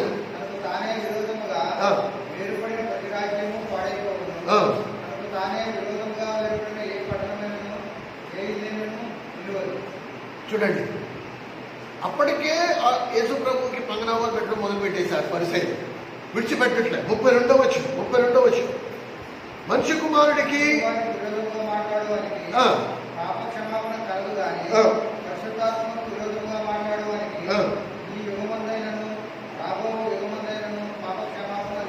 అందుకనే నా సేవకుడు ఏమాడు? జగడము ఆడడు. 18వ వచనం, 18వ వచనం, ఇదిగో ఈయన నా సేవకుడు, ఈయనను నేను ఏర్పడుతుంటిని. ఈయన నా ప్రాణము ఇష్టమైన నా ప్రియుడు. ఆ, ఈయన మీద నా ఆత్మను ఉంచుతాను. ఆ, ఈయన అన్యజనులకు న్యాయమును ప్రచురణ చేయు. ఆ. ఈయన జగడమాడడు. ఈయన జగడమాడడు, కేకలు వేయు. కేకలు వేయడు. వినులలో ఈయన శబ్దం ఎవరికీ వినబడదు. చూసారా, ఇది సార్. అందుకనే ప్రభు అన్నాడు, నా కాడి నీ మీద ఎత్తుకుని నా ఇద్దరు నేర్చుకో. కనుక ఎవరైతే ఈ అనుభవంలోకి వస్తారో దేవుడి ఆత్మ వారి మీద నిలిచి, దేవుడు తన ఆత్మతో నింపుతాడు వాడు. కానీ నీ నిర్ణయం ఉండాలి అందులో. ప్రభు నేను జగడం ఆడను, కానీ నేను ఇంకా పూర్తిగా నీ ఆత్మతో నింపబడలేదు కాబట్టి నీ ఆత్మతో నన్ను నింపు. నేను జగడం ఆడకుండా, నేను ప్రతిదాడి చేయకుండా, ప్రతివాదించకుండా, తిరగబడకుండా నీలాగా నేను ఉండాలి అంటే నీ ఆత్మ నాలో ఉండాలి. కనుక నీకు లేకపోతే నువ్వు ఎప్పుడూ అనుభవంలోకి రాలేవు. నువ్వు దేవుని సేవకుడివి, దేవుని సేవకురాలు. సంఘము సేవకుడు వేరు, విశ్వాసులు వేరు అనేది లేదండి. దేవుడు రాజులైన యాజక సమూహములో చేర్చాడు అందరిని. అందరము దేవుని సేవకులం, అందరం దేవునికి సేవకులం. మనందరిలో ఈ స్వభావం ఖచ్చితంగా ఉండాలి. సాత్వికుడు ధన్యులు, వారి భూలోకమును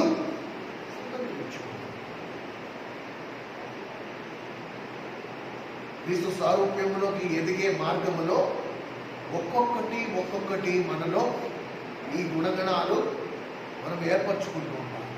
ప్రభు ఆత్మ సహాయము ద్వారా మనం ప్రభువుతో సహకరిస్తున్నగలది, పరిశుద్ధాత్మ దేవునితో సహకరిస్తున్నగలది. ఆ విషయంలో మనకు కూడా పట్టింపు ఉన్నంత వరకు మనము ప్రభువుని బతిమాలుకుంటున్నగలది, ప్రార్థనలో విజ్ఞాపన చేస్తున్నగలది, పట్టుదలతో ప్రార్థిస్తున్నగలది. ఈ స్వరూపం నాలో ఏర్పడలేదు.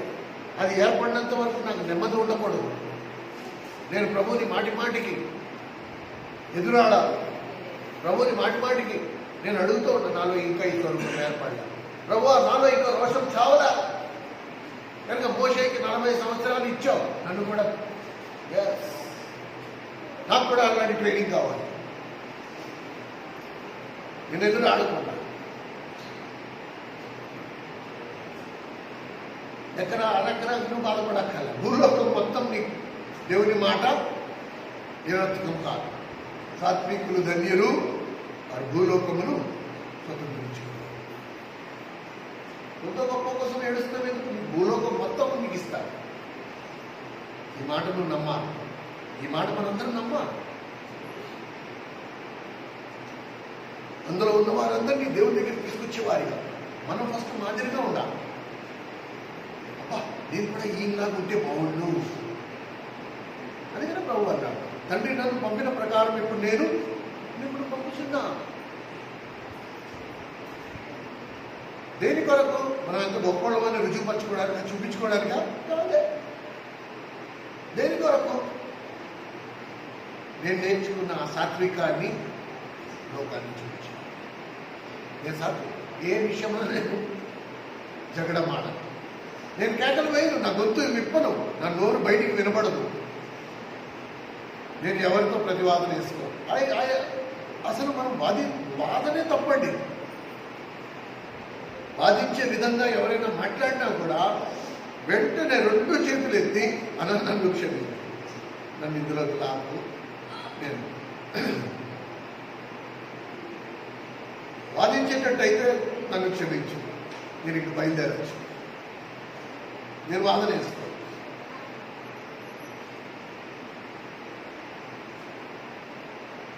అప్పుడు భూలోకాన్ని మనం స్వాధీనంలో ఉంటుంది. మనం ఏమనుకుంటాం? మన తెలివితేటలతో, మన ఆర్గ్యుమెంట్తో, మన మాటలతో ఆ వాదన మనం నెగ్గి నేనే గొప్పోడిని అని రుజువు చేయడానికి ట్రై చేస్తాం. కానీ దీనికి రివర్స్. దేవుడు ఏమంటున్నాడు? నువ్వు అసలు వాదనే ఆడదు, అప్పుడు నువ్వు గొప్పడు.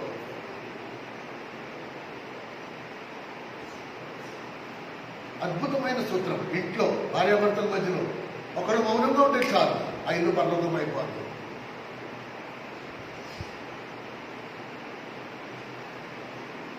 కానీ ప్రాబ్లం అక్కడ ఏంటి? రోషాలు అడ్డొస్తాయి. నేను మౌనంగా ఉంటే చేతకాని వాడిగా ఉంటాను కాబట్టి వీడు మౌనంగా ఉండడు, ఆ భార్య మౌనంగా ఉండడు. మీకు తెలియదండి, మౌనంగా ఉంటే నేనేదో చేతకన్నాను అనుకుని ఇంకా తొక్కేస్తాడండి. ఎక్కడ తీసుకెళ్తావు నేను? చివరికి మళ్ళీ అదే గదిలోకి వెళ్ళాలి. మళ్ళీ సిగ్గులేని మగంతో ఒకటి మగాలో